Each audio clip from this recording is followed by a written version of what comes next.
Tom Kuriakose കൂടി നമ്മോടൊപ്പം ചേരുന്നുണ്ട്. ടോം, ഈ തൃശ്ശൂരാണ് പ്രധാനമായും മോദി എത്താനായി തിരഞ്ഞെടുത്തിരിക്കുന്നത്. നമുക്കറിയാം തൃശ്ശൂരിൻ്റെ പ്രാധാന്യം ബി ജെ പിയെ സംബന്ധിച്ചിടത്തോളം. സുരേഷ് ഗോപി അവിടെ മത്സരിക്കുന്നു. അവിടെ ക്രിസ്ത്യൻ വോട്ടുകൾ നിർണായകമാണ്. തൃശ്ശൂർ ബി ജെ പി ഏറെ പ്രതീക്ഷയോടെ കാത്തിരിക്കുന്ന, അല്ലെങ്കിൽ തെരഞ്ഞെടുപ്പിൽ അത്ഭുതങ്ങൾ സംഭവിക്കുമെന്ന് പ്രതീക്ഷിക്കുന്ന മണ്ഡലം കൂടിയാണ്.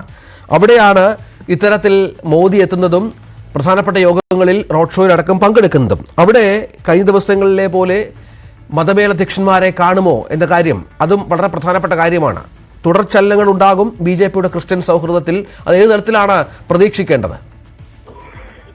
രഞ്ജിത്ത്, നമുക്കറിയാം ഈ വർഷം പകുതിയോടു കൂടിയായിരുന്നു നരേന്ദ്രമോദി കേരളത്തിലെത്തിയപ്പോൾ അദ്ദേഹം ക്രൈസ്തവ മതമേലധ്യക്ഷന്മാരുമായി കൊച്ചിയിൽ വെച്ച് കൂടിക്കാഴ്ച നടത്തിയത്. അതിനുശേഷം ബി ജെ പി വലിയ പ്രതീക്ഷയോടും, കാരണം കേരളത്തില് ക്രൈസ്തവ വോട്ടുകൾ ലക്ഷ്യമിട്ടുകൊണ്ട് ബി ജെ പിയുടെ പ്രവർത്തനം ആരംഭിച്ചിട്ട് ഏതാനും നാളുകളായി. പക്ഷെ നരേന്ദ്രമോദി മതമേലധ്യക്ഷന്മാരുമായി കൂടിക്കാഴ്ച നടത്തിയ ശേഷം അതിന് വലിയ ശുഭപ്രതീക്ഷ ഉണ്ടായിരുന്നു. പക്ഷേ ഈ മണിപ്പൂർ വിഷയം വന്നതോടുകൂടി, മണിപ്പൂരിലെ ഈ സംഘർഷം ഉണ്ടായതിന് പിന്നാലെയാണ് ക്രിസ്ത്യൻ വിഭാഗങ്ങൾ ബി ജെ പിയുടെ അല്പം നീരസം പ്രകടിപ്പിക്കുന്നു. കൃത്യമായും കേന്ദ്ര സർക്കാർ ഈ വിഷയത്തിൽ ഇടപെട്ടില്ല എന്നടക്കമുള്ള അമർഷം അവർ പരസ്യമായി പ്രകടിപ്പിക്കുകയും ചെയ്തിരുന്നു.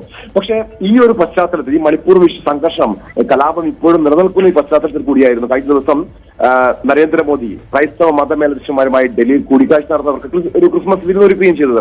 ആ വിരുന്നില് മണിപ്പൂർ വിഷയമൊന്നും ചർച്ചയായില്ല. പക്ഷെ ഒരു പരിധിവരെയും ക്രിസ്ത്യൻ വിഭാഗങ്ങളുടെ ആശങ്കകൾ പരിഹരിക്കാൻ നരേന്ദ്രമോദിയുടെ ക്രിസ്മസ് വിരുന്നിൽ കഴിഞ്ഞു എന്ന ഒരു വിലയിരുത്തൽ പൊതുവെയുണ്ട്. അതായത് ഈ കഴിഞ്ഞ ദിവസങ്ങളിൽ പോലും ക്രൈസ്തവ വിഭാഗങ്ങൾ വടക്കേന്ത്യയിലെ പല സംസ്ഥാനങ്ങളിലും ക്രൈസ്തവ വിശ്വാസികൾ വേട്ടയാടപ്പെടുന്നുണ്ട് എന്ന പരിഭവം ക്രിസ്തീയ വിശ്വാസികൾക്ക്, ക്രിസ്തീയ വിഭാഗങ്ങൾക്കുണ്ടെങ്കിൽ പോലും ഈ ഒരു കൂടിക്കാഴ്ച അവർ വലിയ പ്രതീക്ഷയോടുകൂടി കാണുന്നുണ്ട്. കാരണം ഒരു ഭരണകൂടം, രാജ്യത്തിന്റെ ഒരു ഭരണകൂടവുമായി കൂടുതൽ അടുക്കാനുള്ള ഒരു സാഹചര്യം ഒരുങ്ങുന്നു.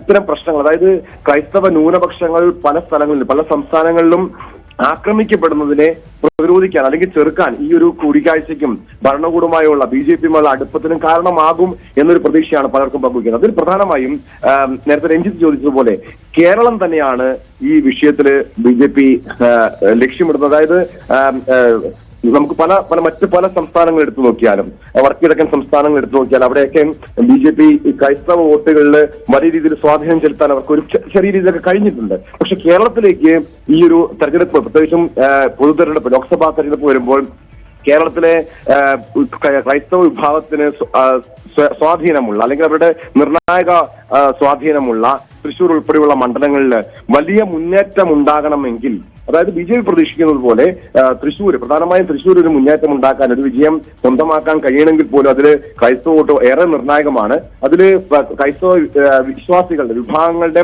ഒരു പിന്തുണ ആർജിച്ചെടുക്കണമെങ്കിൽ ഒരുപക്ഷെ നരേന്ദ്രമോദി തന്നെ നേരിട്ട് ഇവരുമായി സംവദിക്കണം, അവരുമായി കൂടുതൽ അടുപ്പം പുലർത്തിക്കൊണ്ടുള്ള ചർച്ചകൾ നടത്തണം. അതിന് മുന്നോടിയായിട്ട് പല ഘട്ടങ്ങളിലും ചർച്ചകൾ നടക്കുന്നുണ്ട്. നേരത്തെ അരുൺ സൂചിപ്പിച്ചതുപോലെ ഈ ബി ജെ പിയുടെ കെ സുരേന്ദ്രൻ നയിച്ച സ്നേഹയാത്ര ഉൾപ്പെടെയുള്ളത് എത്രത്തോളം സ്വാധീനിക്കാൻ കഴിഞ്ഞിട്ടുണ്ട് എന്നത് ഒരു ചോദ്യചിഹ്നമാണ്. പക്ഷെ എങ്കിൽ പോലും ഒരു പരിധിവരെ ഒരു കാലഘട്ടത്തില് ബി ജെ പി ക്രൈസ്തവ വിഭാഗങ്ങളെ പൂർണ്ണമായി അകറ്റി നിർത്തിയിരുന്നുവെങ്കിൽ ഇപ്പോൾ അവരെയും കൂടി ഉൾക്കൊള്ളുന്ന ഒരു തുറന്ന മനോഭാവത്തിലേക്ക് ബി ജെ പി വരുന്നതിനെയാണ് ക്രൈസ്തവ വിഭാഗങ്ങൾ ഒരു തുറന്ന മനോഭാവത്തോടെ ഇവർ കാണുന്നത്. അതായത് ഇത്തരം ആശങ്കകൾ, ഈ സംഘർഷപരമായിട്ടുള്ള സാഹചര്യം ഒഴിവാക്കുക എന്നത് തന്നെയാണ് പ്രധാനപ്പെട്ട കാര്യം. കാരണം ബി ജെ പിയുടെ ശ്രമങ്ങൾ കഴിഞ്ഞ കുറെ നാളുകളായി ഇത്തരത്തിൽ പ്രധാനപ്പെട്ട സമുദായത്തെ, ക്രിസ്ത്യൻ സമുദായത്തെ ഒപ്പം കൂട്ടാനുള്ള ശ്രമങ്ങൾ കുറെ നാളുകളായി നടക്കുന്നുണ്ട്. അതിന്റെ ഭാഗമായി ഒരു നിരവധി ക്രിസ്ത്യൻ നേതാക്കളെ കോൺഗ്രസ് നടക്കം ബി ജെ പിയിലേക്ക് എത്തിച്ച പശ്ചാത്തലം കൂടി നമ്മൾ കണ്ടു. അൽഫോൺസ് കണ്ണന്താനവും